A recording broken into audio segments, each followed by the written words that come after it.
A few months back now, I put out a video where I simmed forward to the point of Messi's retirement, and he finally decided to call it a day at the age of 40, where some of his physical stats had fallen to a 1 rating.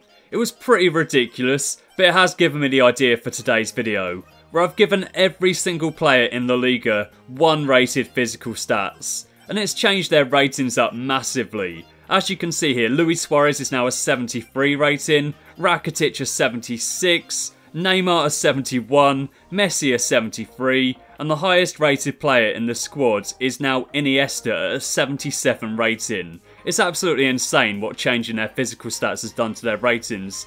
And as the original video was with Messi, I'll take a look at his physical stats now to show you what it looks like. Haven't changed up any of the other stats, just the physical ones. So 1 jumping, 1 stamina, 1 strength, 1 acceleration, 1 sprint speed, 1 agility, 1 reactions, and 1 balance. Anyway though, so if you are new to the channel and want to see more FIFA 17 experiment videos, make sure you smash that subscribe button, and if you do go on to enjoy this video, leave it a like as well. Before I go any further with the video though, I just want to say a massive thank you to OneFootball for sponsoring today's experiment. If you want to keep up to date with the latest La Liga news and stats in reality, I definitely recommend checking out the app. Or in fact, even if you don't follow Spanish football in real life, it's still well worth a go as there are plenty of different leagues and competitions covered on the app.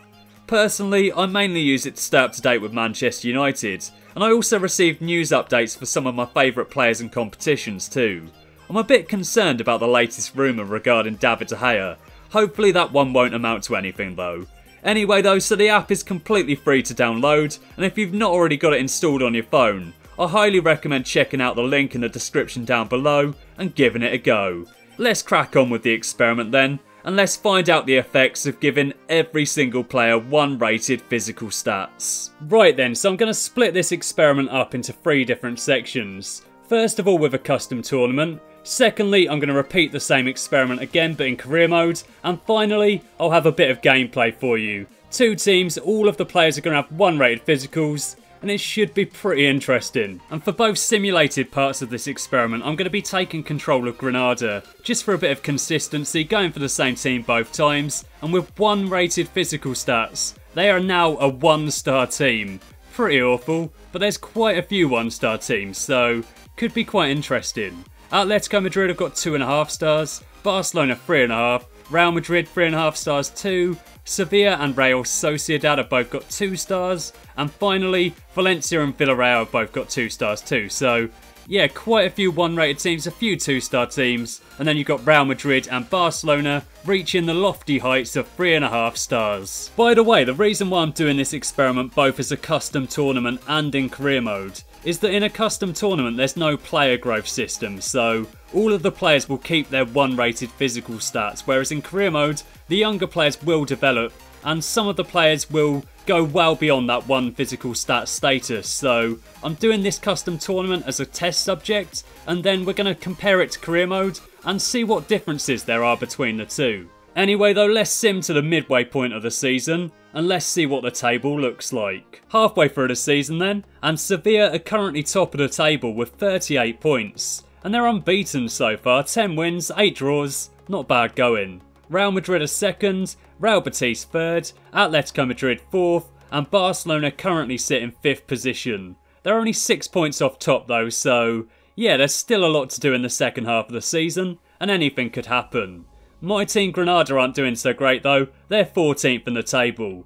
Then again, in reality they came 20th, so at least they're doing a bit better than that. And looking at the stats, Ganzo is so far the top scorer. Gaetan and Susaeta aren't doing too bad for themselves either. Adariz has got the most assists, and Adan has so far kept the most clean sheets. Let's sim forward to the end of the season now then, and let's see if anything changes. So we've arrived at the end of the custom tournament now then. Let's take a look where everyone finished. And Granada came 11th, so that's not bad going, I'm pretty happy with that. And Sevilla have come top of the table. They picked up 79 points. They did lose 3 games in the second half of the season, but still did enough to win the title. Real Madrid came 2nd, Barcelona 3rd, and Real Sociedad finished in 4th position. Atletico Madrid came 6th. I wasn't expecting that, to be honest. I expected them to be a bit higher up, but yeah, they've missed out on the Champions League and just about scraped into those Europa League places. As I said before though, Granada came 11th and I'm pretty happy with that.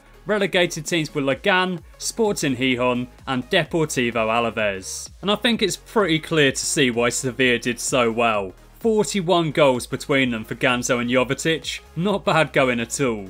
Messi was in 13th position, he got 12 goals, and Ronaldo just about scraped into the top 20, he got 10 goals. Nasri provided the most assists, and Rulli kept the most clean sheets. So that's the custom tournament finished with then. Let's hop on over to career mode. Now then, I've simmed forward to the start of January, and in the summer transfer window I disabled transfers, so everyone was stuck with the same squads that they started out with, and let's take a look at what it's done to the table.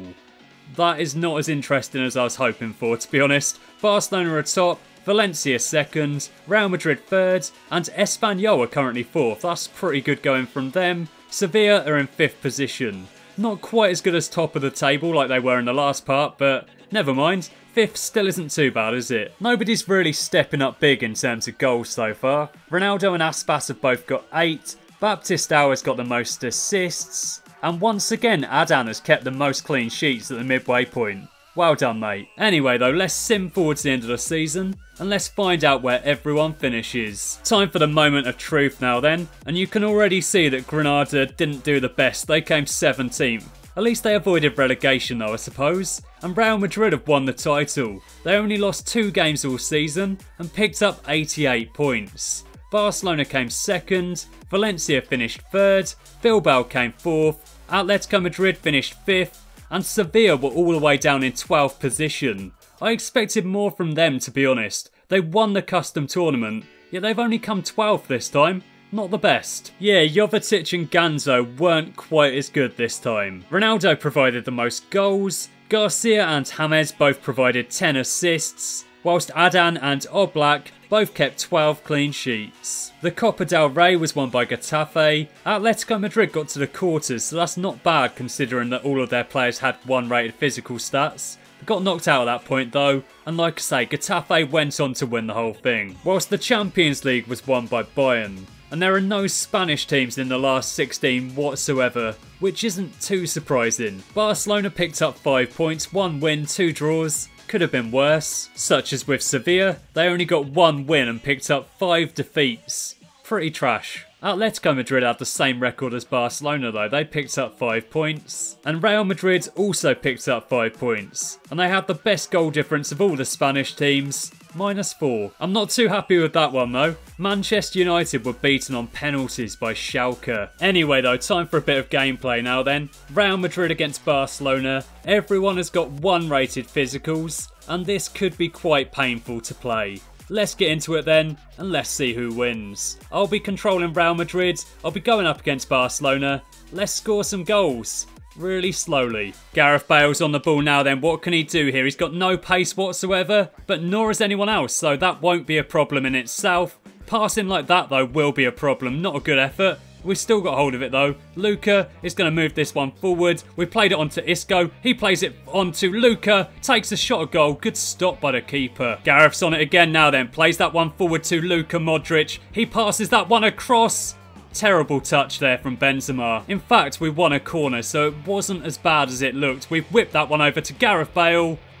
What on earth was that? Luca's on it now then. Plays that one forward to Isco. Can we get a goal here? We played that on to Toni Kroos. He moves it on to Luka Modric. This has got to be 1-0. And he takes it. 1-0 to Real Madrid. Fantastic finish from Luka Modric. And we're ahead. You don't need physical stats when you've got quality like that on the pitch. What a goal from Luka Modric. Tony's back on it again now then. Striding his way forward. Look at him go. He looks quite quick today. About as quick as usual anyway. Moves that on to Gareth Bale. He's going to turn his man here. In fact, he gives it straight to him. Poor move from me. Poor move from Barcelona too though. He just ran that out of play. Here comes Luis Suarez now then, working his way down the wing. Crosses that over. Not a bad ball. We've just about dealt with it though. And now Casemiro is going to move this on to Isco. Come on boys. Play this forward when possible. No one's going to catch him though because everyone's only got 1 pace. So This is like the least interesting sprint battle of all time. Here comes Denis Suarez down the wing now then. How on earth did they still keep hold of the ball there? Anyway though, we've moved it on to Gareth Bale. He plays it on to Casemiro, who moves it on to Luca, turns his man there, looks out wide, plays it to Isco. Come on boys, someone make that run, or walk in fact. Marcelo's on it, plays it forward to Isco. Don't know why I said Isco when it was Marcelo, but never mind. Ronaldo turns his man, goes for a goal, and he makes it 2-0. Brilliant finish there. Well, I say brilliant finish, it was brilliant build-up play, and Ronaldo smashes it into the back of the net. 2-0 to Real Madrid, game over. And that's the final whistle. That was pretty difficult to play that way, I'm not going to lie. At times I didn't really know what to do with the ball. Ultimately though, we picked up a 2-0 win, and I'm pretty happy. Anyway though, thanks for watching, have an awesome day, and I'll catch you again next time.